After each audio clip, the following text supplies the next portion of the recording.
Just wanted to show you guys a shelf support. Just use some scrap around here and I could make my own. So that's what this is. It's about, I would suggest anything from like 10 to 12 inches here, 5 inches here. But a visual appeal. That's just the way I did it. I've got, these are coated decking screws in the red oak. You probably want to use coated decking screws because red oak has acid in it.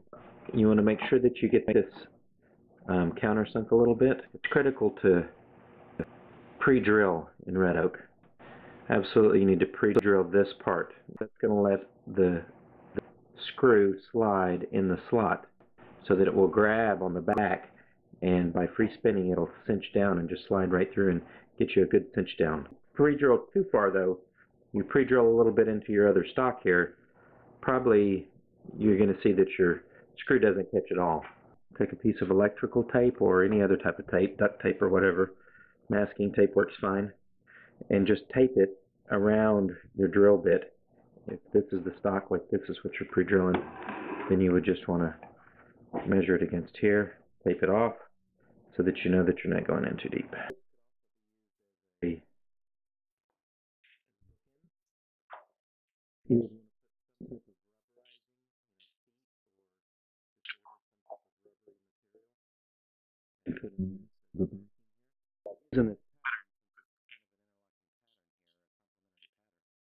I'm able to get two pieces out of a single piece of stock. So this is about 8 by 12, 6 by 10.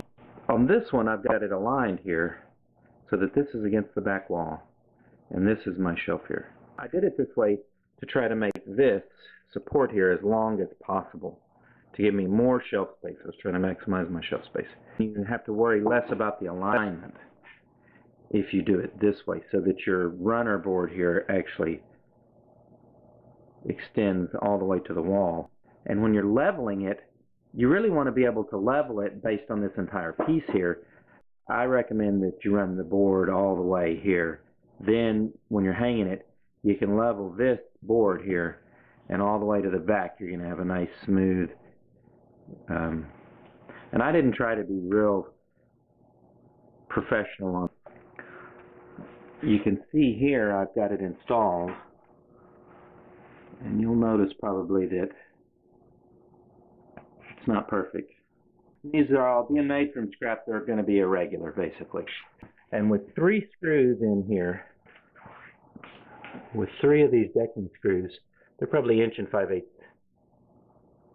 This piece here was able to hold me, and I'm a 200-pound man. So now this shelf is a 14-foot shelf. This is a 14-foot wall. I just ran it all the way across. There are 4 supports holding this up. And it was mainly just based on where I could see the panel had been tacked up before to find my studs. And that's what's critical about this, is be ensure that you hit your studs when you're putting this up. If you hit your stud, this is going to be very sturdy shelf you're going to have here. If you don't, you're going to have problems start to finish. You know, your stud is only going to be a 2x4, probably turned edgewise, so you're going to have 1.5 inches nominally to screw into.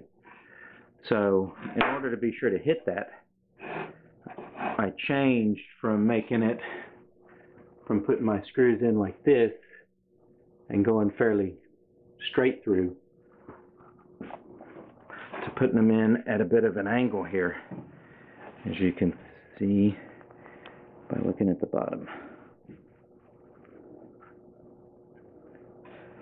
So you see that I'm putting those in at an angle.